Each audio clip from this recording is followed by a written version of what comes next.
If you were to insult my partner, you have insulted me. First off, fuck your bitch in the clique you claim.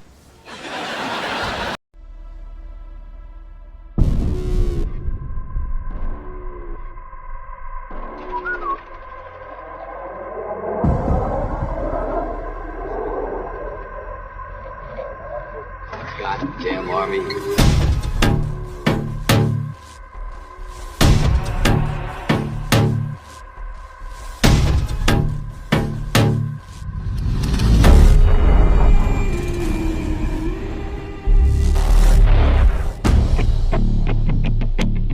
There's another force applied in combat that we generally don't think of as a weapon of war. That weapon is words. Words are weapons. Telling the truth is the only way in which to influence people. This is psychological warfare.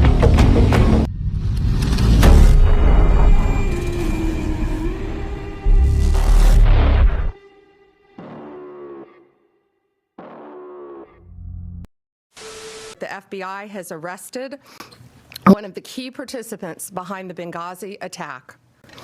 Zubair al-Bakash landed at Andrews Air Force Base at 3 a.m. this morning. He is in our custody. He was greeted by Director Patel and U.S. Attorney Jeanine Pirro. Hillary Clinton famously once said about Benghazi, what difference at this point does it make? Well, it makes a difference to Donald Trump. It makes a difference to those families. And 14 years later, it makes a difference to law enforcement who made the difference in this case. Let this case serve as a reminder. If you commit a crime against the American people anywhere in this world, President Trump's Justice Department will find you. It might not happen overnight, but it will happen. You can run, but you cannot hide. What is the root of all evil? And how do you sell your soul? Well, the answer to the first one should be easy. Money. The answer to the second one might lead you to the only real sin there is. What is that? Turning your back on the Holy Ghost. What is the Holy Ghost?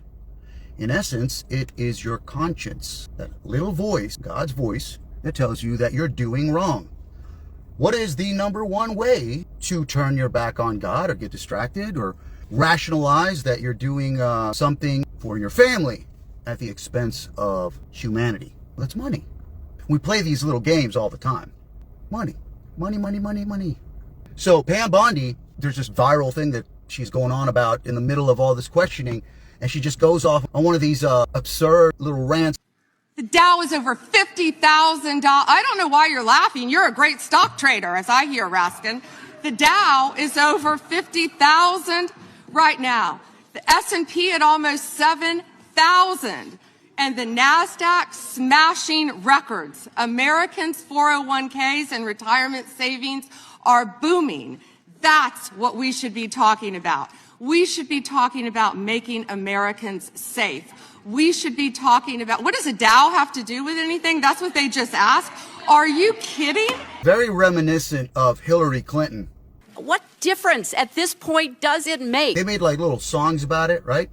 You know, if it's part of the PSYOP, it's part of the show. So everything is referential. You'll see that they're mirroring things back and forth if you're that far in the game, if you understand what's going on.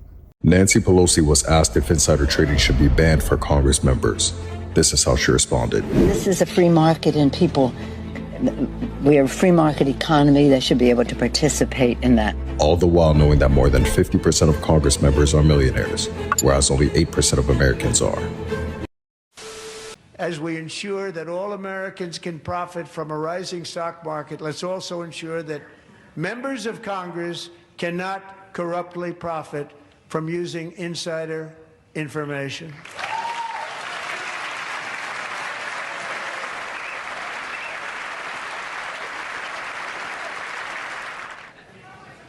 They stood up for that. I can't believe it.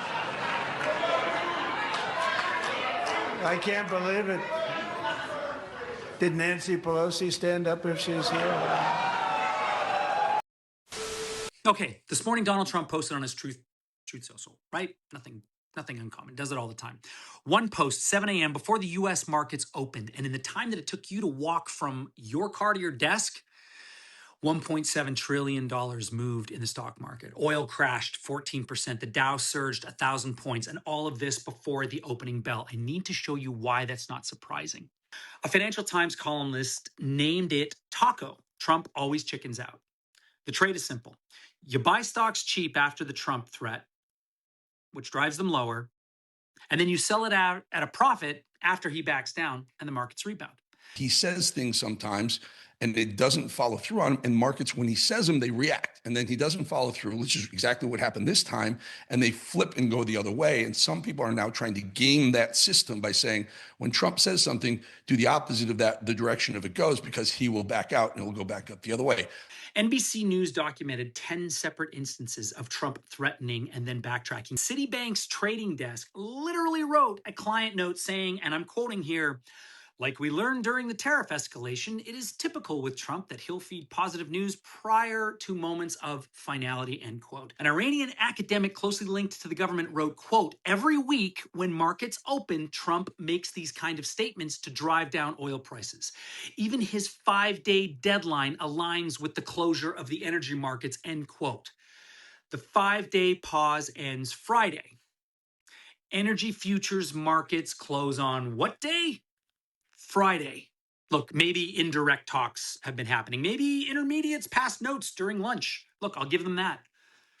But here's what I won't give him. The benefit of the fucking doubt that nobody around him knew what was about to happen to markets when he hit send, because taco trade has become so reliable that investors are now betting on Trump's retreats, turning his chaos into a profit system. It has a fucking Wikipedia page. Wall Street runs this trade like clockwork. Tariffs, Iran, Greenland, tariffs again, every time. Threat, crash, reversal, surge. That's the pattern. And when a sitting president can move $1.7 trillion before breakfasts with an unverified post on a platform that he owns stock in, the question isn't whether or not it's happening. The question is who's cashing in on it. Trump doesn't take his salary, but he's made $4 billion on cryptocurrency. Also, why don't we cut taxes for the richest so that we have less revenue coming in? And then we cut Medicaid for the poorest so that we can justify that. And then we go to war in the Middle East, so we increase our debt even further, even though we haven't learned from the fact that we added $8 trillion to our debt from the last Middle Eastern wars. And then we will continue to pay $1 trillion per year on interest, so it compounds for our generation. That was obviously sarcasm. So Pam Bondi, she's talking about the S&P 500 being 50,000 up. The NASDAQ is up. You know, your 401ks are doing so great. Why are we even... This is over, guys. When there is a war, it doesn't matter who your enemy is. You need to destroy their offspring to prevent them from creating more offspring. So you dehumanize a group of people in human society, and you prepare them for the kill, for the butchery. The problem is not Netanyahu. The problem is the whole of Israeli society. If you look at the polls, half of Israeli Jews believe Israel should commit a genocide in Gaza. Wow. That's what the polls show. About 70 to 75% in polls say there are no innocents in Gaza. No innocents. There's nothing but children. Yeah, no innocents in Gaza, half of the population being Jewish. The former Israeli, or the current Israeli opposition leader, he said that the IDF, the Israeli Defense Forces, they kill children as a hobby. As a hobby.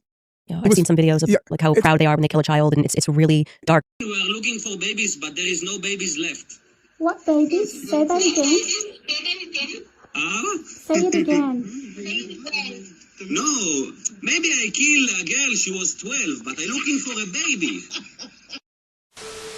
You're saying that children in Gaza are being shot by snipers. Definitively. I have 2 children that I have photographs of that were shot so perfectly in the chest I couldn't put my stethoscope over their heart more accurately, and directly on the side of the head in the same child. No toddler gets shot twice by mistake by the world's best sniper.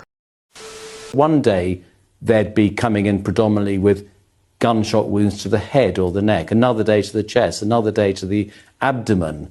And I operated one day on half a dozen young boys, all of whom had severe abdominal injuries. One day, 12 days ago, 4 young teenage boys came in, all of whom had been shot in the testicles.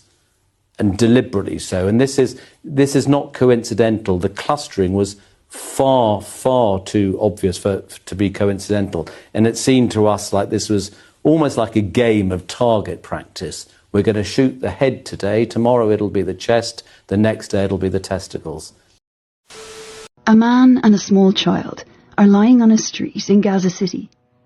In his final moments, the man reaches out to touch the child, Mohammed al-Majdalawi, and his daughter, 2-year-old Leanne.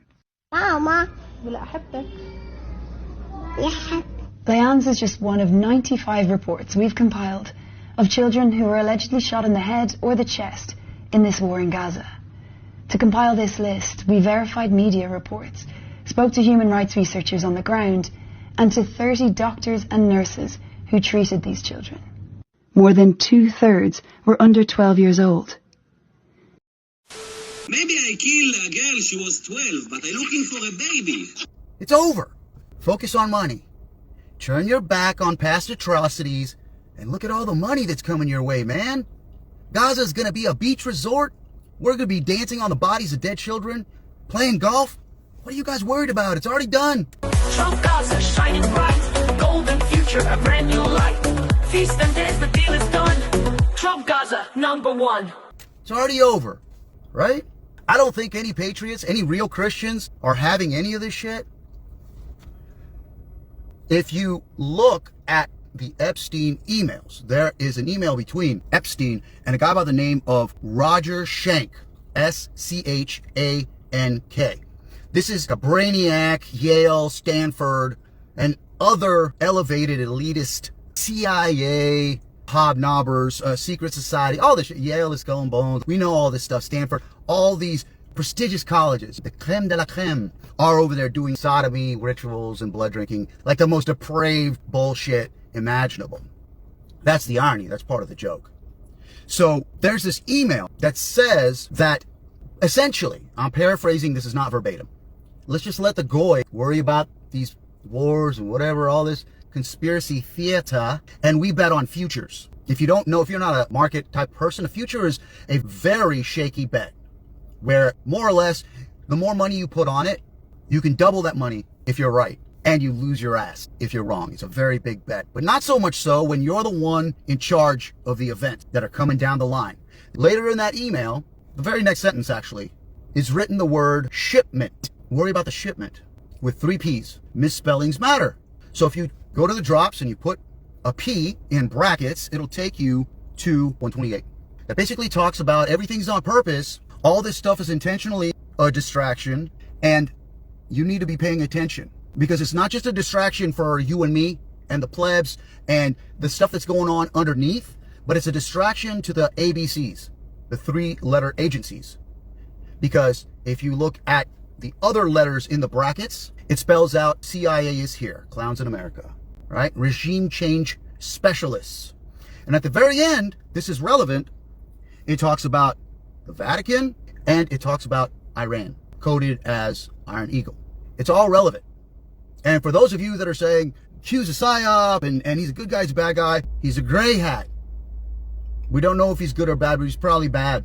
Ghislaine Maxwell had a relationship with the founder of 4chan, Christopher Poole. His name online was Moot. Yeah. And it basically showed that she was instrumental in moderating a board called POL, P-O-L, and that was one of the really early incubation locations for what became QAnon and the Q drops. I didn't know that. And the Q drops really almost resemble the reality of the recent Epstein file dump, but they just include 10% of the craziest stuff you've ever heard in your life, right. And it delegitimizes everything else. Now, that's so interesting. So what they sort of did is effectively associate like Anunnaki lizard theory about like snakes in the moon controlling our minds, right. And flat Earth with like elite child trafficking, right. And kind of put everything in the loony bin and created these useless rabbit holes for people to dive down. Right. And I just find it super interesting that the recent files proved a tangible connection between QAnon and Jeffrey Epstein. I didn't realize that could have been an intentional effort, you're saying, to discredit the parts that are true of rich and powerful people engaging with a Epstein seems to have had quite a hand in, I guess you could say, the alternative media landscape around the right wing. It was revealed in these files that he was in communication with a guy named Moot, who is the founder, the creator, the programmer of 4chan. And apparently Jeffrey Epstein convinced this guy to open up the politics board on 4chan as a containment center where they could run demoralization campaigns against their enemies. That may have backfired a little bit, considering the fact that the politics board became an engine of memes. It was sort of the source of the meme warfare that got Trump elected in 2016.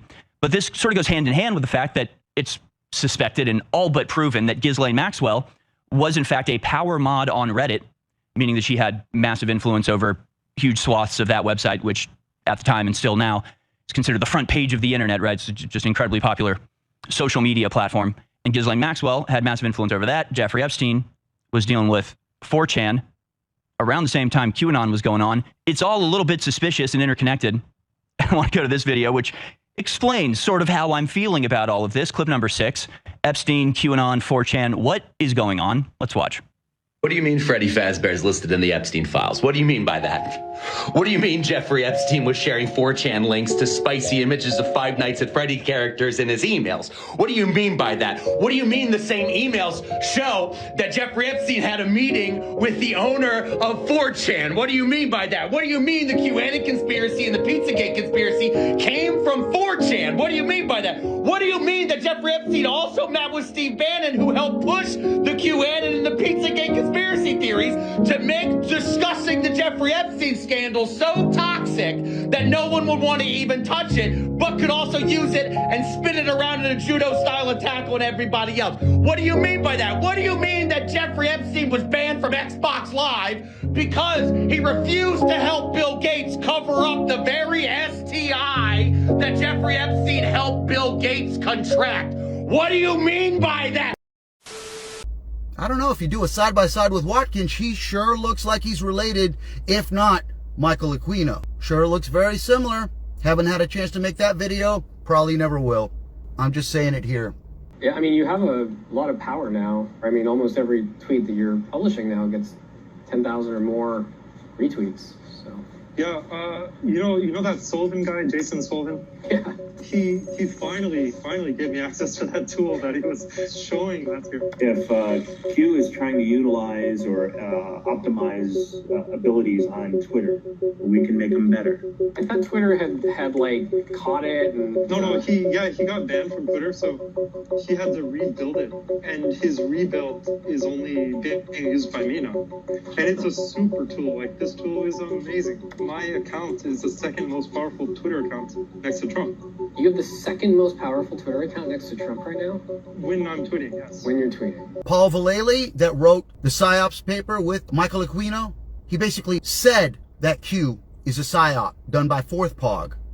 General Dalley, I have a question for you from our chat room on the American Rock Radio fan page. Do you know who the individual calling himself or themselves, if it's an organizational effort, Q? What do you know about that? Was that part of the PSYOP? What are you at liberty to say? Or is it a bunch of bunk? Well, let me just tell you the QAnon is tied to information. And it comes out of a group called the Army of Northern Virginia. Okay? Yep. Now, this is a group of military intelligence specialists of over 800 people that advise the president. And so the president doesn't have a lot of confidence in the CIA or even the DIA, Defense Intelligence Agency, as much anymore. So he relies on these real operators. Most of them are special operations type of people. Yep. And so this is where Q picks up and gets some of their information, as I understand it. Okay, listen, I'm not a Q guy, but 1 million people are asking me about Q, and that was what went the furthest with our last show. In the dying seconds that we have, can you say anything about Q being a white hat psychological operation?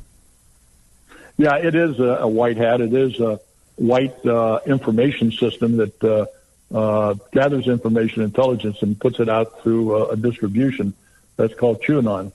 And as we can see, most of the reports that come in from Q are very valid. The only thing they've been off on a little bit is when Attorney General Barr is going to come out with indictments. and the word was put out for the Red October to be October 18th. Well, that's since been delayed, so we're all standing by for these from the Attorney General of the United States regarding the Russian collusion and the silent coup against President Trump. He's also part of Charlie Kirk's board. Why is Paul Vallely on Charlie Kirk's board? Strangest part isn't Charlie Kirk. It isn't even TPUSA. The strangest part is the lineage behind it. Lieutenant Colonel Michael Aquino wrote a book called MindWar while stationed at the Presidio in San Francisco. Not a self-help book, not a political rant, a blueprint for psychological warfare. Mass persuasion, narrative control, cognitive terrain. And Aquino was also an open Satanist. He never hid it, never denied it. Aquino and his wife, you are Lieutenant Colonel in the United States Army. Correct. Now, and how does the Army feel about you being head of the Temple of Set? The Army has known about my religion for the entire span of my Army career, which began in 1968. And there was a reasonable amount of curiosity, as there has been all the way along, with what exactly is this strange and unusual thing. And I've talked about it in much the same way that I've talked here today on your show about it. And other than that, the Army has paid very little attention to it, the same as it would to anybody who would say a follower of Hinduism or of Buddhism or any other slightly unusual religion today. So you just go about your Army duties and it's fine and okay? Now here's the part people skip past. Aquino didn't write MindWar alone. His collaborative with retired Major General Paul E. Vallely. Fast forward. Vallely sits on the board at Turning Point USA. So take a step back. Strip away the merch, the slogans, the crowd noise. What is TPUSA actually doing? It's not just debating ideas. It's persuasion at scale, changing minds, moving groups, steering perception. And when the same people tied to a psychological warfare playbook are embedded inside a movement built to shape mass belief, coincidence stops being a useful explanation. This isn't about symbols. This is about methods. Because MindWar doesn't care what flag you wave. It only cares that you don't notice you're waving it. This is a very big story. I don't want to go off on a tangent because it's very involved. Go look at the drops. Go look at the emails. Be proactive. Stop waiting for the good guy to do anything for you, because he's not. You're the good guy. If you don't do something, that somebody is somebody that they've already, a hero that they already have set up to save you. You have to summon your discernment. You have to summon the Christ within. You have to listen to the Holy Ghost, your conscience. And it's all DIY. That's the deal. Because ain't nobody going to save you but you. And I don't care if you don't want to believe that Christ is within, the kingdom is within. He said that you will do greater things than he did. That's not sacrilege. He said that. Red letters. So read the book, know the word, and get up off your ass and unify.